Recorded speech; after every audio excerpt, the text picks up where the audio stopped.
কোনো ডাক্তারই কোনোদিন কাউকে হত্যা করার জন্য চিকিৎসা করেন না। গণমাধ্যম বা কোনো সাংবাদিক এটার হিসাব নিকাশ নেওয়ার মালিক নয়। সংক্ষুব্ধ ব্যক্তি সাংবাদিকের কাছে যাইতে পারে, পুলিশের কাছে যাইতে পারে, তাকে একটা ওয়ে আউট বের করে দেওয়া উচিত। ন্যাশনাল পেপারে যে বড় বড় হেডলাইন আসলো, ওনারা ডাক্তার আফরোজা বেগম শিলা কি মৃত বাচ্চা বলিয়া জীবিত বাচ্চা বাহির করিয়াছে। What is this? একটা হালকাসোনো আছে, একটা সব আছে, আমি কি করে বলি যে এটা মৃত বাচ্চা? বলেন তো। ভিক্টিমাইজ করেন, প্রথমে মিডিয়া ট্রায়াল দিয়ে দেন, যেটা আমাদের জন্য খুবই দুঃখজনক, লজ্জাজনক। পৃথিবীর কোনো ইতিহাসে কোনো দেশের কোনো আইন নাই, নিয়ম নাই যে গণমাধ্যম এইভাবে কাউকে মিডিয়া ট্রায়াল দিয়ে জেলে নিয়ে যাবে। এটা যে দেওয়া হয়েছে যে ফৌজদারি আইন, সেই ফৌজদারি আইনে মামলা কাদের হইতে পারে?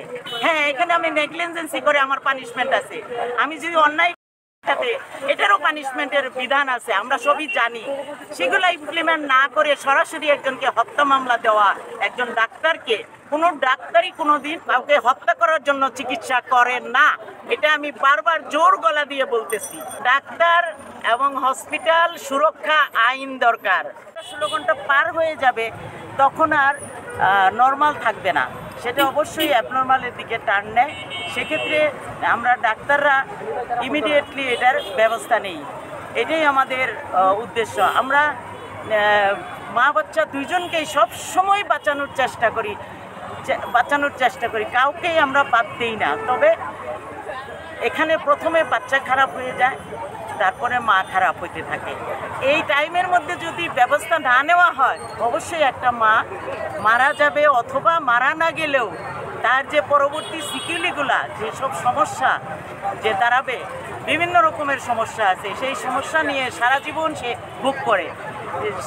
ভুক্তভোগী থাকে। সেই ক্ষেত্রে তার হাজবেন্ড, তার পরিবার তাকে ছেড়ে চলে যায়, কিন্তু দেখা যায় যে আমরা ডাক্তাররা তাকে ছেড়ে যেতে পারি না। কিন্তু তারপরেও মানুষের বোধোদয় হয়নি যে ডেলিভারি এটাও যে একটা কেয়ার নেওয়ার বিষয়। টাইমের মধ্যে আসলে কমপ্লিকেশন হয় না, খুব কম হয়। যে টাইম পার হইতে থাকে তখনই এটার কমপ্লিকেশন আস্তে আস্তে স্টেপ বাড়তে থাকে, কমপ্লিকেশন আরও একটার পর একটা ঘটনা ঘটতে থাকে। এখানে যে ঘটনা ঘটছে কুমিল্লা থেকে, এটা তদন্ত করে দেখা উচিত উনি কোথায় প্রথম ভর্তি ছিল, ওখানে কি বলা হয়েছে।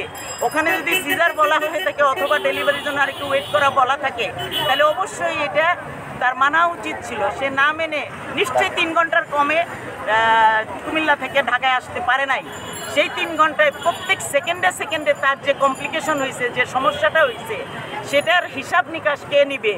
সেই হিসাব নিকাশ আমাদেরই যারা এক্সপিরিয়েন্স তাদেরই নেওয়া উচিত। গণমাধ্যম বা কোনো সাংবাদিক এটার হিসাব নিকাশ নেওয়ার মালিক নয়। কিন্তু আমরা কি করলাম? আমরা সাংবাদিক ভাইদের উপর শ্রদ্ধা রেখে বলতেছি, একজন সংক্ষুব্ধ হইতেই পারেন, সংক্ষুব্ধ ব্যক্তি সাংবাদিকের কাছে যাইতে পারে, পুলিশের কাছে যাইতে পারে, তাকে একটা ওয়ে আউট বের করে দেওয়া উচিত।